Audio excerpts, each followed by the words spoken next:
Okay, class, this is part 3 of our discussion on equity.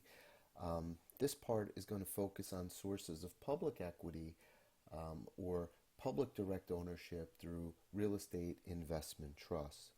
Real estate investment trusts are or operate like mutual funds, except instead of investing in different stocks and bonds, REITs invest directly in real estate ownership. And REITs, again, stands for Real Estate Investment Trusts.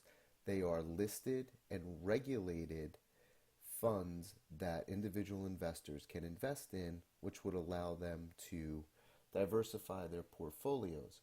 It is a form of indirect ownership for the investor.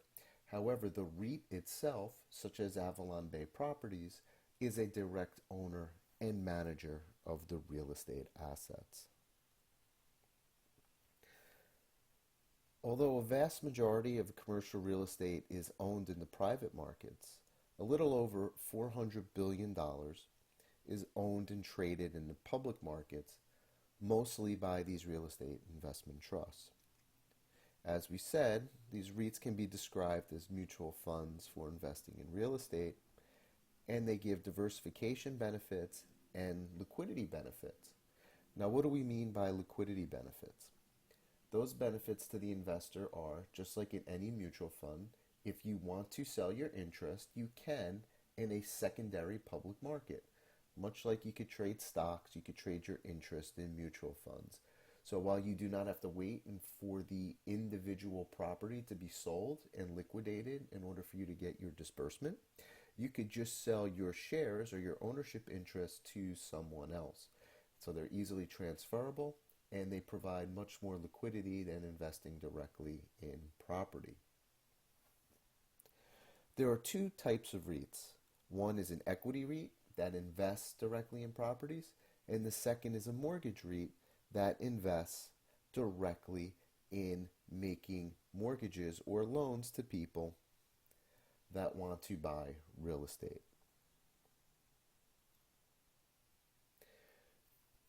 REITs are not subject to double taxation, meaning they're not taxed at the corporate level if they meet a certain characteristic. And those characteristics are they have to have at least 100 shareholders. 75% of the assets must be in real estate or in properties, cash or government securities. There are they don't have to invest all of their money in real estate. Some can be left aside for opportunities that come up, but they have to have the vast majority invested in these assets. Consequently, 75% of the gross income of the REIT must come from the income or the net operating income generated from the underlying real estate assets. 90% of REIT taxable income must be paid out in dividends each year. However, if they distribute between 90 and 100% of taxable income, there is some minor tax rate or tax to some extent, but not as large as it would be if they distributed, say, only 50% of income. REITs invest in all of the asset classes, but they are primarily set up to invest in certain assets. You don't usually see REITs that diversify across different asset classes, or they can. Most tend to specialize in one asset class or another. This allows them the ability to become experts in those areas, and they diversify through either geographic diversification or through the size of the property, i.e. smaller versus larger. There is an entity that tracks REITs, and they're referred to as REITwatch, and per their website, as of September 30th, 2016, there's 223 active real estate investment trusts. They could be broken up between the equity REITs and the mortgage REITs, but you could see that the vast majority of REITs are in equity REITs, and this is the different asset classes or property types that they invest in. You can see it's pretty well diversified, with the majority of REITs being in retail, and then office, then followed by multifamily and hotels. There's also equity REITs, only 40 of the 223, so a little less than 20%. Um, Line of business, their primary line of business is to hand out mortgages. And you could see that commercial financing and home financing make up those two different, or those mortgage REITs.